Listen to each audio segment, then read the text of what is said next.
आपने सुना होगा कि अगर कोई चीज खो जाए तो वो दोबारा मिलना मुश्किल होता है, लेकिन क्या आपने कभी सोचा है कि एक स्पेसक्राफ्ट जो 53 साल पहले अंतरिक्ष में भेजा गया था, वो वापस धरती पर लौट आई है? जी हाँ दोस्तों, इस स्पेसक्राफ्ट नाम है कॉस्मोस 482, एक भूला बिसरा सोवियत स्पेस मिशन जो अब समुद्र में वापस गिरा है, वो भी भारत के करीब। तो चलिए शुरू करते हैं इस रहस्यमयी और रोमांचक अंतरिक्ष यात्रा की कहानी। Was plunged to Earth more than half a century after its failed launch to Venus. दोस्तों, कॉस्मोस 482 एक सैटेलाइट या स्पेसक्राफ्ट था जिसे सोवियत यूनियन ने 1972 में लॉन्च किया था। इसका मकसद था शुक्र ग्रह पर पहुंचना और वहां रिसर्च करना। यह मिशन था वेनेरा प्रोग्राम का हिस्सा, लेकिन लॉन्च के वक्त ही कुछ गड़बड़ हो गई। रॉकेट सही दिशा में नहीं गया और स्पेसक्राफ्ट अंतरिक्ष में फंस गया। न ही वो शुक्र तक पहुंच पाया, न ही वापसी कर पाया। अब सोचिए, 500 किलो वजन का ये स्पेसक्राफ्ट इतने सालों तक ऊपर ही घूमता रहा क्योंकि इसके अंदर था टाइटेनियम का मजबूत खोल, जिसे खास तौर पर शुक्र के तापमान और दबाव को सहने के लिए बनाया गया था। एटमॉस्फेरिक ड्रैग यानी धरती की हवा ने धीरे धीरे उसकी गति को कम किया और उसे वापस नीचे खींचा, लेकिन यह प्रक्रिया इतनी धीमी थी कि इसमें 5 दशक से ज्यादा लग गए।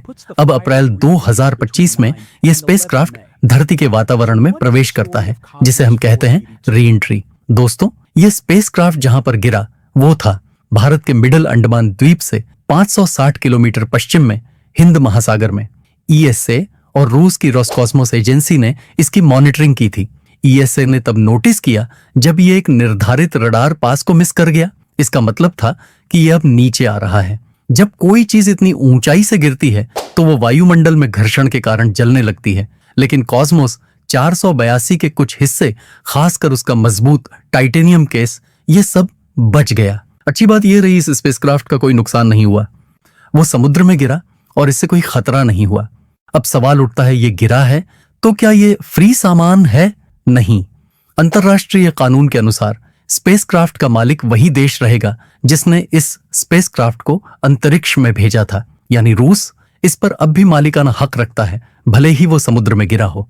यह घटना हमें याद दिलाती है कि अंतरिक्ष में भेजे गए पुराने सैटेलाइट भी एक दिन वापस आ सकते हैं। कॉस्मोस 482 की वापसी से एक बड़ी चिंता भी सामने आती है, और वो है स्पेस जंक, यानी अंतरिक्ष का कचरा। आज हजारों सैटेलाइट्स, रॉकेट पार्ट्स और स्पेस मलबा धरती के चारों ओर घूम रहे हैं। अगर इन्हें ट्रैक ना किया जाए तो भविष्य में टकराव, दुर्घटनाएं और खतरे बढ़ सकते हैं। इसलिए एजेंसियां जैसे ईएसए, एनआईएसए, आईएसआरओ आदि स्पेस डेब्रिस ट्रैकिंग पर ध्यान दे रहे हैं।